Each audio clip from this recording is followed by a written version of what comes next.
Okay, we're back. Paramount here with you, and we're going on to part 2 of multiplayer theory and Magic the Gathering. Let me fix my little 3 over here. He got messed up. He got mixed up. He got messed up like a turn 1 Trinisphere over here. I'll fix that 3. There we go. A little bigger than our 2, but it's okay. Okay, so we're back.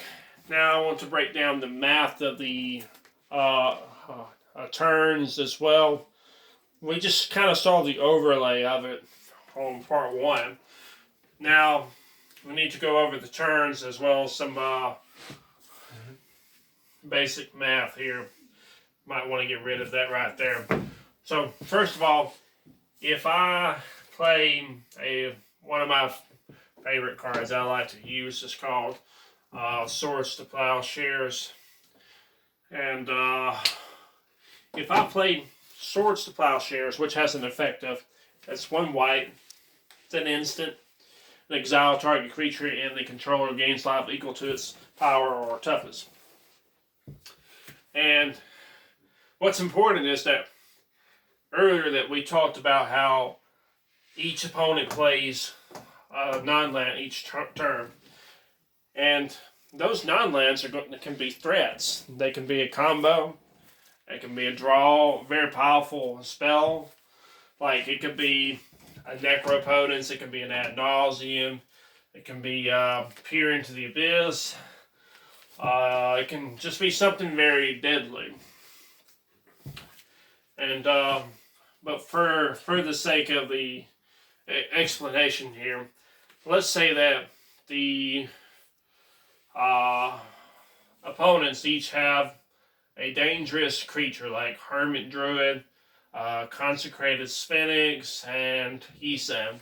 We'll say it's Zur the Enchanter. Hermit Druid, Consecrated Sphinx, and Zur the Enchanter. Now, I won't say that he has drawn cards yet. We'll leave that out. So, we have 3 opponents. And on its turn 1, and you have 3 creatures, 3 creature threats, like that.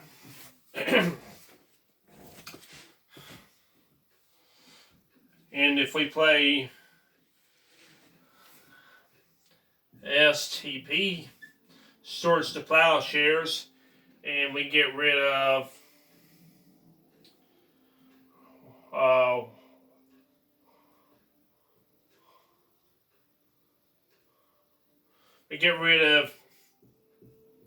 Hermit Druid. That's going to leave 2 left over. See? And we're going negative here. So, what's the math? It's going to be 1 for 1 equals +1. If you've been taught that playing Swords to Plowshare to get rid of one of our creatures here equals a +1 in card advantage, that's wrong. That's very wrong. See, it's going to be -4. The answer is -4. I play 1 to get rid of 1. It's going to equal -4. That's the correct math. And I'm going to break it down for you over here. So the reason I came up with -4 is because we spent 1 of our own cards and we had 3 opponents.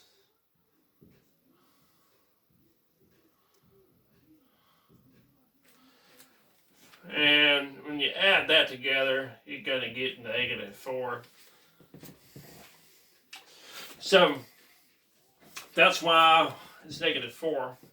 Because it doesn't account for the fact that you have 3 creatures to deal with. But you know, there are cards out there that will handle 3 creatures, so you have options. But we'll get into that on another lesson. Right now, I just want to kind of keep it on basic math so that people can keep it simple so people can understand. It's very complicated stuff. And I don't want to make it too complicated. Okay. So it's -4. Now, you're probably wondering, what if somebody were to play Howling Mine, which is an artifact that costs 2 mana, and at the beginning of each player's draw step, they draw 1 card. Now, what would the math on that one be? Well, instead of being -4, it would be -7.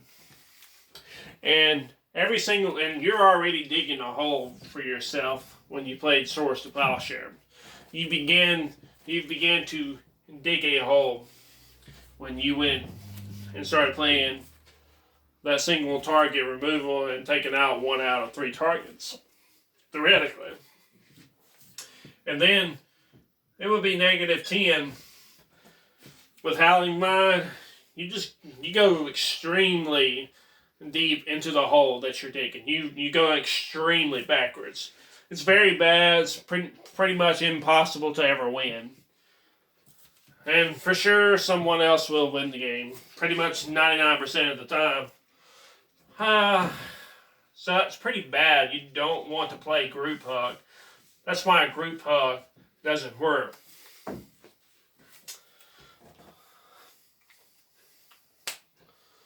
And I'm going to go over tempo next after this. I just want to get on some basic math. And that was Swords to Plowshares. Now we're going to go over board wipes and counter spells. So, if I play a counter spell and I get rid of 1 of the threats, there will be 2 left over. And the counter spell ends up being a -4, so it's still the same thing. So that's why control is very difficult to make work in multiplayer.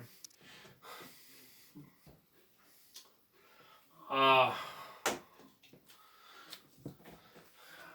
had necropotence around here somewhere, but that's okay. So it'll be like Rhystic Study and Necropotence. We all know what Necropotence does. It's one of the very best draws, if not, it's the strongest draw spell in Draw Engine in competitive EDH, Necropotence. So, and the reason why control struggles in multiplayer is because when you play a counter spell and you've got 3 threats, you need to play 3 counter spells to deal with all 3 threats, and otherwise you let 1 resolve. There's a very high possibility that you'll lose the game. And Rhystic Study helps you to draw cards to potentially keep up with it, but Necropotence would draw enough cards to counter all 3 threats, plus have enough responses to overwhelm your opponents. Anyways, so that's counter spells. Now we're going to go down to the math for removal spells. One of the most popular is called Toxic Deluge. And what it does is it's a 2, 1 black, 3 converted mana costs black sorcery. And all creatures get minus equal to the amount of life that you pay. So you can pay 5 life and give all creatures -5 and wipe out the board. Now, let's say it were turn 4. Your opponents would have, let's see, 1, 2, 3, 4. They would have 4 each. That would be 12 creatures. On turn 4. How did I get there? From there, it's 4 times 3 equals 12. And then when I play Toxic Deluge, and wipe out those 3 creatures. What do you think the math adds up to be? Well, yeah, obviously it's going to be plus 12 in card advantage. So it's a 1 for 12 trade. This is only, instead of earlier like Group Hub where we were digging a complete hole all the way down to the bottom, this is the complete opposite direction. Now we're going way up. Now we got a very high positive card advantage. We made a plus 12 on turn 4 by playing Toss of Deluge. And it's important to understand that around turn 4 that you would have 12 creatures to deal with theoretically, going by the theory. And if you were to play Swords to Plowshare every other turn, you would have a very large negative number by turn 4 and be unable to deal with the board. And that creates that common thing, anyone got a wipe? Anyone got a wipe? Can someone board wipe? We're going to die next turn. He's got lethal on the board. Well, you arrived at that because you kept playing single target removal instead of playing multiplayer removal. Like a sorcery that will wipe all the creatures. Well, you ended up there. Okay, so that's part 2. I'm gonna come back and we're gonna go on to tempo after this, and I might even backtrack a little bit.